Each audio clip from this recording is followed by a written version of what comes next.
हम संगीता ठाकुर स्वागत करे छी अपन यूट्यूब चैनल मिथिला के नगरिया में। आई के एही वीडियो में सप्ताह विपता के कथा सुनाब। त कथा सुने से पहले चैनल के सब्सक्राइब कर लेब, कियाकि एहि चैनल पर मिथिलांचल से जुड़ल हर पाबनि तिहार के जानकारी आ धार्मिक कथा भेटत। त चलू आब कथा सुनू। फागुन मास छले, फगुआ के परात। आइ माय सब डोरा बन्है छलखिन आ कथा सुनै छलखिन। सलखी जे नल राजा के दासी छले, उ राजा के आंगन बाहर अयलखिन त कहलखिन, महात्माइन अहूँ यदि डोरा बन्हतौं तो रोही दासक दोसराइत होइत। रानी सलखी के कहलखिन, हमरो डोरा आनि दे। डोरा मंगा क 3टा गांठ द क पहिर लेलनि। राजा के राति जहन भोजन देब गेलखिन त आन दिन दै छलखिन बाँहि उघारि क आ ओहि दिन देलखिन बाँहि झाँपि क। ताहि पर राजा पूछलखिन, की कारण अछि जे आइ अहाँ हमरा बाँहि झाँपि क भोजन दै छी? आ राजा बाँहि उघारि क देखलखिन त देखलखिन कि लाल ताग बहानने छथिन। त राजा रानी से कहै छथिन, सोन रूप पहिरक अहाँ के शरीर में जगह नहीं अछि, आ ई की लाल ताग कियाक बान्हि लेलौं? से कहि क राजा हुनकर डोरा के तोड़ि क फेंक दै छथिन। प्रातः काल जखन सलखी फेर एलनि आंगन बाहर त कहलकनि, ये मलकनि, जहि डोरा के अतेक पूजा पाठ क बन्हलौं तकरा 12 सूप लगै अछि। रानी फेर गंगा जल से धो क पहिर लेलनि। पुनः राजा के भोजन देब गेलखिन। ताहि पर राजा कहलखिन, अहाँ बड्ड जिद्दी छी। ओ डोरा के तोड़ि क आ दीपक टेम पर डाहि देलखिन। एहि से सप्ताक समस्त देह में फोका भ गेलनि। ओहि पर विपता जे सप्ता के बहिन रहथिन, ओ कहलखिन जे आब राजा के छतिक भाभी आबि गेल छन। राति में जहन राजा रानी दुनू प्राणी घर में सुतल रहथिन, तखन सप्ता आबि क हुनका दुनू धुरखुर पर हाथ द ठाढ़ भ गेलखिन आ राजा रानी से प्रश्न केलखिन जे रजबा रनिया सुतल छ कि जागल? राजा कहलखिन, सुतलो छी, जागलो छी आ मोन पछतैबतो छी। नवारी की बुढ़ारी? राजा कहलखिन सप्ता से जे आइ जाओ, काल्हि हम लोकनि घर में विचार क लेब, तहन जवाब देब। ई सुनि सप्ता अंतर्ध्यान भ गेलखिन। फेर दोसर राति फेर सप्ता उपस्थित भेलखिन। राजा से पूछलखिन जे अपना में विचार केलहुं कि नहीं? अगर केलहुं तो जवाब दिया, नवारी की बुढ़ारी? दुनू प्राणी सहमति से कहलखिन जे नवारी दुख बर्दाश्त कयल जा सकैत अछि, किंतु बुढ़ारी में नहीं। एहि जवाबक सुनि किछे दिन भीतर सब संपत्ति नष्ट भ गेलनि। जे नौकर चाकर हिनका ओहिठाम काज क गुजर करै छलथि, तकरो ओहिठाम राजा के मजदूरी करऽ पड़लनि। जे दासी हुनका ओहिठाम कुटौन पिसौन करै छलथि, हुनका त रानी के कुटौन पिसौन करऽ पड़लनि। किछ दिन बाद रानी राजा से कहलखिन, यौ राजा, जहि देश में सोना के मोर पहिर विवाह केने रही, ओहि देश में खुरपी से बोनि करल नहीं जाइ अछि। एहि विचार पर दुनू प्राणी सहमत भेला के बाद जखन ओ देश छोड़बाक लेल जे रास्ता के खर्चा के प्रबंध करऽ लगलखिन, त हुनका घर में किछ नहीं भेटलनि। दुरागमन काल में जे एकटा तमघैल रहे, उएह तमघैल के ल क अपन रानी आ राजा विदा भेलथि दोसर देश लेल। त हुनकर जे प्रिय दासी सब छलनि, सलखी और जे केओ नौकर चाकर छलनि, उ कहलकनि, मलकिनी, हमरो लोकनि के लेने चलू, नहीं त अहाँ सब जतऽ रहब तते हमहू सब रहब। तहि पर रानी कुछ सोच क कहलखिन, ठीक छै, तुहो लोकनि चल हमरे संग। तखन सब गोटे ओहिठाम से विदा भ गेला। एहि बात के देख सप्ता अपन बहिन विपता से कहै छथिन, एहि राजा रानी के त अपन दिन काटब पहाड़ भ जेतै। आ तहन सबके संग ल क विदा भेल। ताहि पर विपता सप्ता के पुनः कहलखिन जे तोही त छ, तोहर को दृष्टि रहला पर की हुनका कतौ चैन भेटतनि?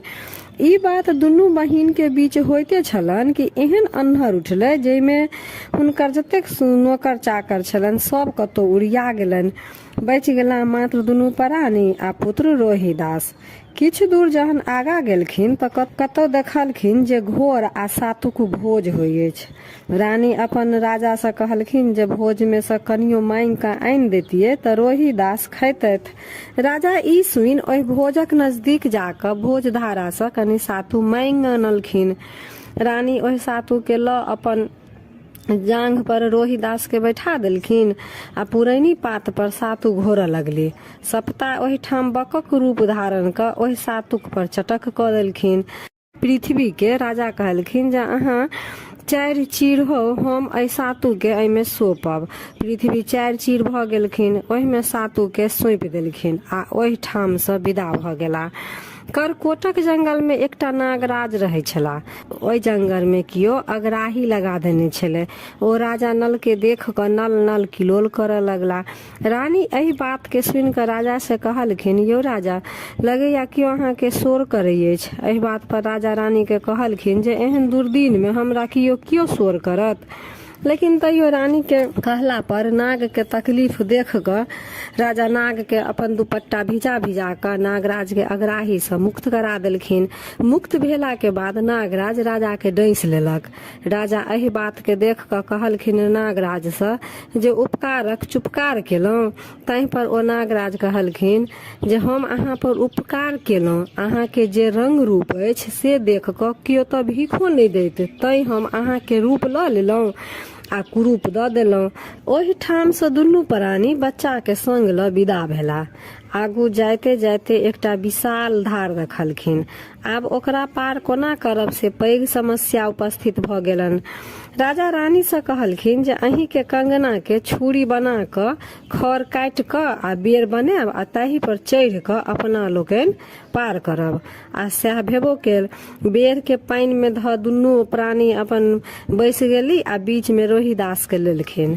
ई देख क पुनः सप्ता के विपता कहलखिन जे रजवा रनिया के ई कोन विपत पड़ले, कारण जे दुनू प्राणी संगे छथि आ अपन बच्चा के बीच में ध क झिलहेरी खेला रहल अछि।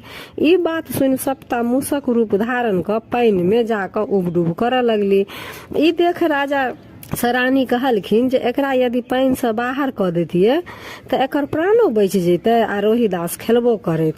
ई बात सुनि क राजा ओहि मूस के पानि से बाहर क देलखिन। ओ मूस किछुए काल में खरक जे बनल छले बेर ओकरा बीच से काटि देलक। जै कटलाहा द क रोहिदास पानि में खसि पड़ला। संगे संग धारक माछ, रहुआ, बोआर जते रहे से ओ रोहिदास के अपन पेट में गिर लेलकनि। राजा के लाख प्रयत्न केला के बाद रोहिदास नहीं भेट सकलखिन, जाहि से रानी के असीम दुख भेलनि। ओ धैर्य नहीं राखि सकली आ कानऽ खीजऽ लगली। जाहि पर राजा कहलखिन अगर अहाँ के बेटा रोहिदास हैत त जरूर भेट जात। ओहिठाम से विदा भेला। आगू गेला त एकटा गुल्लरि के गाछ देखलखिन। हिनका सबके भोजन केला बहुत दिन भ गेल छलनि, क्या दिन ने बीत गेल छलनि। त रानी कहलखिन जे अगर गुल्लर तोड़ि लेतौं त कनी अपना सब कुछ खा लीती।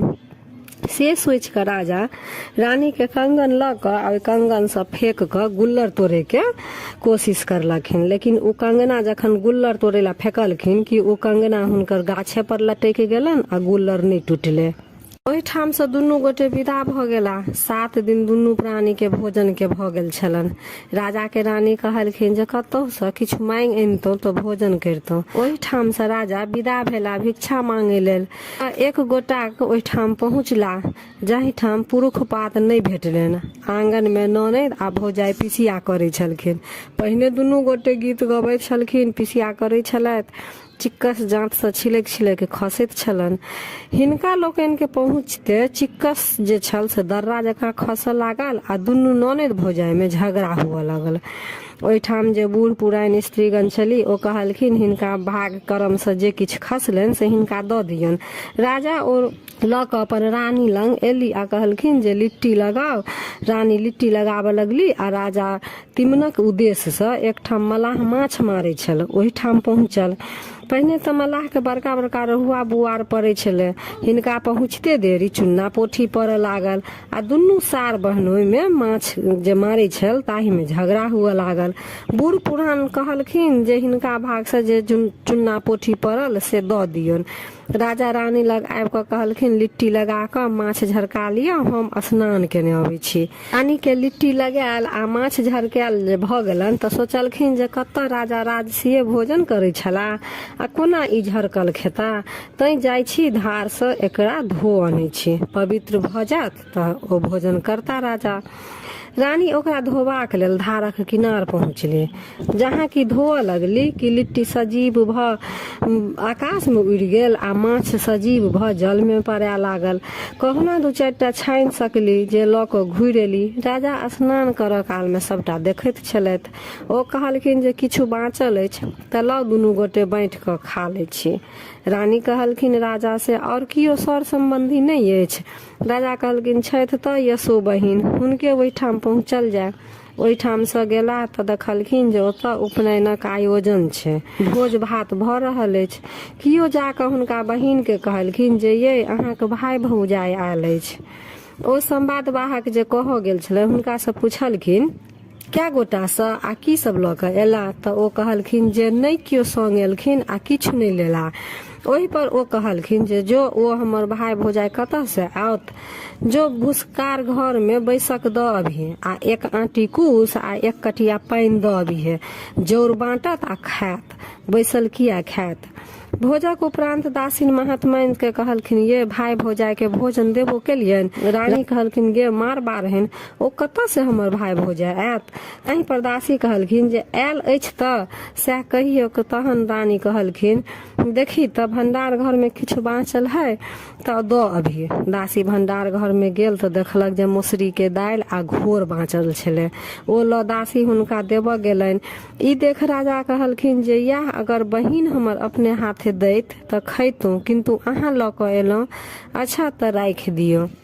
राजा के असीम दुख भेलनि बहिन पर आ ओ सप्ता विपता के कहलखिन जे जँ एहन विपत्ति देलौं तऽ पृथ्वी के 4 चीर करू, जहि में एकरा धऽ देबै। किछुए क्षण में पृथ्वी 4 चीर भऽ गेल। ओहि में राजा दालि आ घोर के राखि ओहि ठाम से विदा भऽ गेला। पुनः रानी कहलखिन जे ये राजा और कियो नहीं अछि। अपन राजा कहलखिन जे एकटा बंधु अछि, चलू ओहि ठाम चलल जा। ओतऽ पहुँचला तऽ जेहन आदर ओ पहिने करै छलखिन तेहने आदर आइयो केलखिन।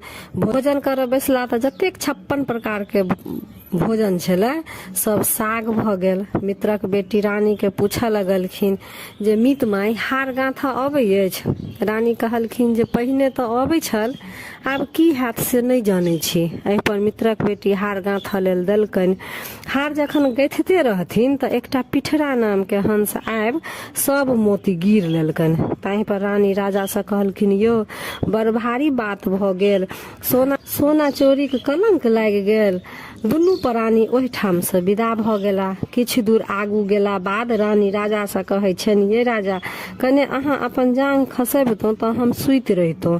राजा सएह केलखिन। एहि बात के देख विपता सप्ता के कहलखिन जे एहन कोन विपत्ति जाहि में साइयक जांग पर रनिया सुतल अछि आ झिहिर झिहिर बरसात लगै अछि, ई कोन विपत्ति भेल। राजाक मोन में एकटा पाप उत्पन्न भेलनि जे स्त्रीगण के कते उघैत फिरू, जँ दिन घूरत तऽ कतेक स्त्री भेट जायत। ओ रानी के माथ हटा कऽ सुतले छोड़ि चलबाक विचार से हुनका आंचर पर लिख देलकनि गुणमंती जधनी होइह, जुनी करीह नीच गियाने, 3 मास रस्ते अभिय, 6 मास रस्ते नहीं अभिय। ई लिख हुनका छोड़ि ओ विदा भऽ गेला। ओहि ठाम से राजा विदा भऽ मथवासी जातिक ओहि ठाम गेला आ पूछलखिन कियो नौकर राखब। तऽ सुनि कऽ ओ लोकनि पूछलखिन जे कोन काज करब। खर काटब आ चिलका खेलाय, असिद्ध खायब, सिद्ध नहीं खायब। ओतबहि काल में रानी पुनः ओही गाम में दोसर व्यक्ति लग पहुँचल।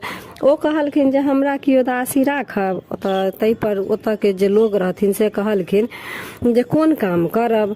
तऽ रानी कहलखिन अर्घा सराय माजब आ केश सिंदूर कऽ देब। राजा एक दिन जहन मालिक आदेश पर खर काटऽ गेला तऽ खर एक दिस कटैत जाय आ दोसर दिस लागल जाय। हाँसू जे रहे तकरा बेंग गिर गेलनि। आब राजा अपन मालिक लग आबि कऽ कहलखिन यौ मालिक हाँसू तऽ बेंग गिर गेल। मालिक कहलखिन जे एहन नहीं सुनने छलिए, जरूर तू कोनो मौगी के फुसिएला ओकरे तू हंसुआ दऽ कऽ एला। ताहि पर राजा कहलखिन 12 बरख पूरल अबैत अछि, मांगुक मुंह नहीं देखलहुँ, आ जँ अहाँ के हमरा पर विश्वास नहीं होइत अछि तऽ हमरे बेच कऽ हाँसू कीन लिअ ओ राजा के तेली हाथे बेच हाँसू कीन लेलन। रानी जहन अरगा सराय माज गेली तो अरगा सराय दहा गेलन। ओ आब मलकाइन के कहलखिन, मलकाइन अरगा सराय तो दहा गेल। ते पर मलकाइन कहलखिन, एहन नहीं सुनने छलो, बुझाइए छै जे कोनो पुरुष के फुसिएलहुँ आ ओकरे अरगा सराय दएलहुँ। रानियो वएह शब्द कहलखिन जे 12 बरख पूरल अबै अछि, कोनो पुरुष के मुंह नहीं देखलहुँ। तहन अहाँके अगर विश्वास नहीं अछि तऽ हमरा कतौ बेच लिअ आ अरगा सराय कीन लिअ। ओ रानी के लखेरिया हाथे बेच कऽ अरगा सराय कीन लेलनि। एक समय में रानी पानि भरऽ पोखरि गेली तऽ ओहिठाम लोक सबके डोरा बन्हैत देखलखिन। रानी के आँखि से लोर खसऽ पड़लनि जे यह बन्हैत 12 बरसात बहि गेल आ पुनः हुनका मोन में डोरा बन्हबाक विचार उत्पन्न भेलनि आ ओ हुनके सबसँ बर पुआ आ डोरा मांगि कऽ कथा सुनि कऽ डोरा बान्हि लेलनि। जाहि घैल से ओ पानि भरऽ गेल रहथिन सोना के भऽ गेलनि आ उ बिरवा जे पर के घैला लऽ कऽ गेल छलखिन ओ रूपा के भऽ गेलनि। साड़ी जे फाटल पुरान छलनि से पुनः रेशमी में बदलि गेल। ओहिठाम से जहन घुमि कऽ एली तऽ लखेरा कहलकनि, रानी जे दमापति कोन सौदागर के फुसिएलहुँ जे ई सब देलक। दमापति कहलखिन बिगड़ि कऽ जे से नहीं कहू, हमरा पर सप्ता विपता के कुदृष्टि छल तकर हम भोग भोगै छलहुँ। आइ हमरा पर ओ लोकनि खुश भेली तैसँ ई परिवर्तन भऽ गेल। पर लखेरा कहलकनि, दमापति जे ई साड़ी तोरा पर शोभा नहीं दै छौ, दोसर साड़ी पहिर ले। तै पर रानी कहलखिन जे हम जे चीज छुबै छी, जे कपड़ा सब पटोर भऽ जाइ अछि, तैसँ अहाँ अपने दिया। ओहि समय में ओहि गाम में एकटा राजा छला जे स्वर्गवासी भऽ गेल रहथि। हुनका पुत्र नहीं छलनि। प्रजा सब विचार केलक जे बिना राजा के राजकाज केना चलत, तै हेतु राजा के चयन होबक चाही। आब निर्णय कयल गेल जे राजा के चुनाव हाथी द्वारा करायल जात। से कोना तऽ हाथी के सूर में गिरमल हार लटका देल जात आ मैदान में समस्त गामक लोग ओहिठाम उपस्थित रहत। जेकरा गाड़ा में हाथी माला पहिरात सएह राजा हैत। ठीक तहिना भेल। गामक एकटा मैदान में जतेक लोक छल सब एकत्रित होबऽ लागल। राजा नल अपना मालिक से आदेश ल जेबाक इच्छा जाहिर केलथि। ताहि पर ओ तेली जे मालिक छलनि से गारि पढ़ैत कहलखिन जे गाम में एहन एहन लोक अछि से राजा हेबे नहीं करत आ ई राजा हेता। बूढ़ पुरान जे छले ओतऽ के से कहलखिन जे जा दहक की हेतै, सब देखत तहिना इहो देखत। तेलिया के ओहिठाम एकटा कुकुर मरल पड़ल छले। ओ कहलकै जे एक के पहले फेंक ले तै के बाद जइहा। राजा जहन ओहि मूलक कुकर राजा जहन उ मूल कुकुर छुलकै तऽ ओ सोना के भऽ गेलै। ओ पृथ्वी के ठोकि देलखिन जे हमर दिन घुरि गेल। छाउर में सोन भेल कुकुर के झाँपि ओहिठाम पहुँचला जतऽ राजा के चुनाव सभा लागल छलै। हाथी के सूर में गिरमल हार पड़ले आ चुनऽ लेल हाथी के छोड़ि देल गेलै। ओ चहु दिस खोजऽ लागल। नल राजा के हंसी लागि गेलनि। हाथी घूमैत घूमैत हुनका लग आबि गेल आ ओ हिनका गाड़ा में हार पहिरा देलकनि। ई बात देख कऽ हिनका मारि पीट कऽ सब भगा देलकनि आ पुनः हाथी के माला देलक। राजा ई दृश्य देखबाक लेल शहरक एकटा गाछ छलै तै पर ठाढ़ भऽ गेला। हाथी सबके खुनैत पिचैत पुनः फेर ओहि ठाम पहुँचल जतऽ राजा नल ठाढ़ छलथि आ ओ पुनः हुनके गिरमल हार पहिरा देलक। ताहि पर लोक कहऽ लागल जे 300 कयल जाय। पुनः गिरमल हार हाथी फेर हुनके पहिरोलक। तखन लोक सब कहलक जे हाथी तऽ कोनो मनुष्य नहीं अछि जे दिशा पक्षित करत।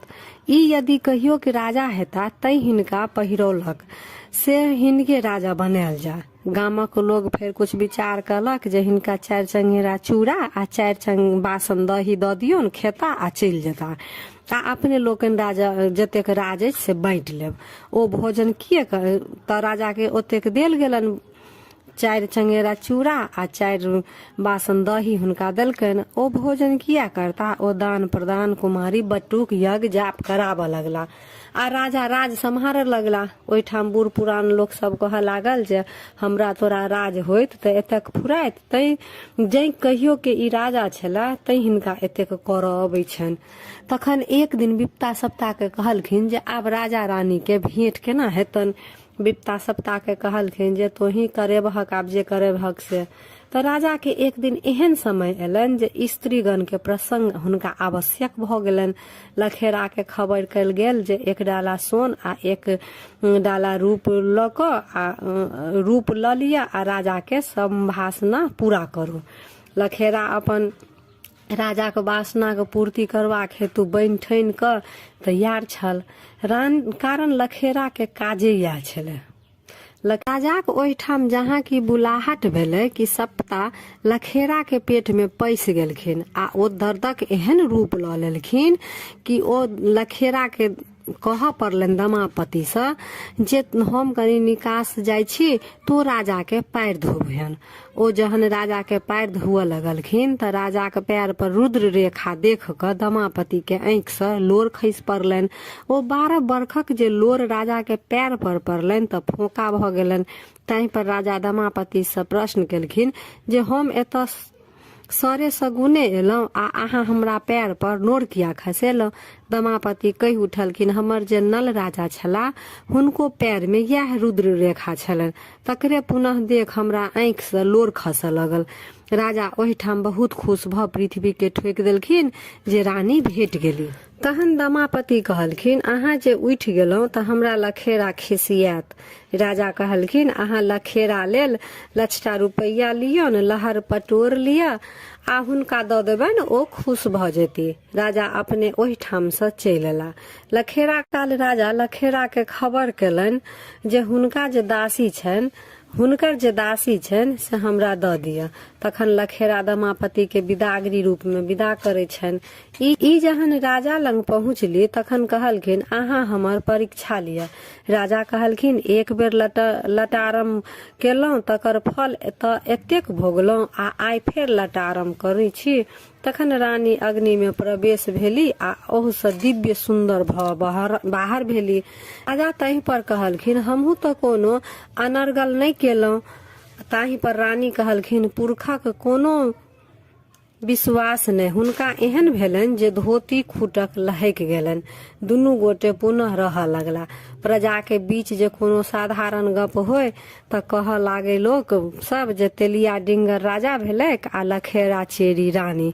एहि बात के सुनि क रानी के बड़ तकलीफ होय। 4 गोटे लंग दुख कटलौं। चारू के संपत्ति बांटि दिअ आ बहिन लेल नेपुर आ मीत बेटी लेल हार ल क एहि देश से चलू से रानी अपन राजा के कहलखिन। ओहिठाम से दुनू प्राणी विदा भेली। ओहिठाम से बहिनक ओहिठाम पहुँचलै। बहिन के नेपुर पहिरा देलखिन आ भाई के अयला पर जहन बहिन बजाबऽ लगली त भौज कहलकनि जेहने आदर ओहि दिन केने छलौं ततबे आदर आइयो करब। त हम रहब नहि त हम चलि जाब। नेपुर से आवाज आबऽ लगल घुटुर मुटुर दाय असुरुनी पाय। ताहि पर बहिन भौज से पूछलखिन जे भौजी नेपुर त बजै अछि। ताहि पर भौज कहलकनि जे आदर हमरा केने छी सएह बजै अछि। दमापति के कहला पर पृथ्वी 4 चीर भ देखा देलखिन जे एहने आदर अहाँ हमरा केने रही। ओ देख क बहिन के असीम तकलीफ भेलनि। ओहिठाम से राजा विदा भेला आ अपन मित्र ओहिठाम गेला। मित्रक बेटी के हार पहिरा देलखिन। जेहने आदर ओहि दिन केने रहथिन तेहने आदर आइयो केलखिन। ओ हार जे पिठरा हंस गिर गेल रहनि सेहो दऽ देलकनि, ओहो पहिरा देलखिन। मित्र बेटी पूछलखिन ये मीत माई ई हार केहन अछि। रानी कहलखिन ओहि दिन त दिन घटल छल, सोनाक अपमाद लागि गेल। ताहि पर मीत बेटी कहलखिन जे हम तक नहीं किछु कहने छलौं। तखन राजा ओहिठाम से विदा भ गेला। लिट्टी रास्ता में भेटलखिन। कहलखिन राजा बाबू प्रणाम। तहि पर राजा कहलखिन पिपरक पात होइह बिन बसात हर हरइह। अशुभ में अंगना जइहा, शुभ में अंगना नहीं जइहा। माछ एलखिन। कहलखिन राजा बाबू प्रणाम। राजा कहलखिन बिसारी माछ होइहा, चमारक पसंद हेभक। गुल्लर एलन। कहलखिन राजा बाबू प्रणाम। देखते बे बड़ सुंदर होइहा, लेकिन फाड़ते त फनिंगा बहरिहा। सातु एलन। राजा के देख कहलकन प्रणाम। सातु के कहलखिन केहनो बना क खेता, खेला के कंठ दाह देबे करबा। जात कहलखिन राजा बाबू प्रणाम। राजा कहलखिन जाह बिन चलौने नहीं चलबा, एक चुटकी छोड़ देता सह तोहर बुन हेता। तहन पहुँचला कर कोटक नाग लंग ओ नल नल फेर कह लगलखिन आ अहाँ के दिन घुरि गेल, अपन रूप ल लिअ। लेकिन ये राजा सब तऽ भेटल, खाली रोहिदास नहि भेटल। राजा कहलखिन चलू अहाँ के हेता तऽ जरूर भेट जात। गाम में हल्ला भ गेल जे धर्मवीर राजा आबि गेला। सलखी, चेरी आ झांझी कुकुर सब दौड़लनि जे 12 बरख कारा खेला भ गेल। तै पर राजा कहलखिन हम आब आबि गेलहुं। मल्लाह सब अपन प्राचीन राजा के देखे के खुशी में राजा लेल नदी में माछ मारऽ गेल। ओहि माछ में एकटा माछ फंसल जैमे कि रोहिदास के गिरने छलनि। नवका मल्लाह सब कहऽ लागल जे राजा के नहीं देबै, ओहिना माछ मांगऽ लागत। बुढ़वा सब कहलकनि हुनके जलकर छनि आ हुनके नहीं देबनि। 4 गोटा सब माछ उठा हुनका ओहिठाम नेने आयल। ओ 5 टुक कपड़ा आ 5 टा क असरफी सब मल्लाह के देलखिन। माछ ल हवेली में पठा देलखिन। अपना जलकरक माछ खेला बहुत दिन भ गेल, नीक क बनाव। सलखी गेल माछ बनाबऽ, तहन माछ बाजऽ लागल, सलखी लाभी दै पकड़ी, कनखुर ध उजार, हम रोहिदास अही में छे। सलखी बाजल ये रानी हम नहीं माछ बनाब, माछ त मुँह बजबै अछि। एक बेर लटारम केलहुं त ई दशा भोगलहुं आ फेर लटारम करे छी। रानी अपने गेली माछ बनाब। मामा लाभी धय पकड़ू, कनखुर धय उजारू, हम रोहिदास अही में छी। माई के दुन्ना बल भेट गेलनि। ओही में से निकाल रोहिदास के मायक दूध पीबऽ लगला। सौसे हल्ला भ गेल जे माछक पेट से बच्चा निकलल। मलाहिन सब हल्ला करऽ लागल जे हमर डूबल छल तऽ हमर डूबल छल। राजा कहलखिन जे हवेली में कथी के हल्ला अछि, सबहक निसाफ हम करे छी आ हमर के करत। कहलखिन जे हे सप्ता, यदि अहाँ दहीन भेलौं तऽ एकर फैसला अहीं करब। रानी के बेटा होती तऽ रानी के दूध से नहेता, और अगर मलाहिन के बेटा हेता तऽ मलाहिन के दूध से नहेता। दमापति के दूध से रोहिदास नहाय लगलैथ। मलाहिन के छाती से एको रत्ती दूधो ने निकलल। आगू पाछू जे भेल से सबके होय, आ बीच में जे भेलन से केकरो नहीं होय। यह रहा सप्ता डोरा के कथा। कथा केहन लागल कमेंट जरूर करब, आ नीक लागल तऽ लाइक शेयर सब्सक्राइब कऽ मैथिली भाषा के सपोर्ट जरूर करब। तब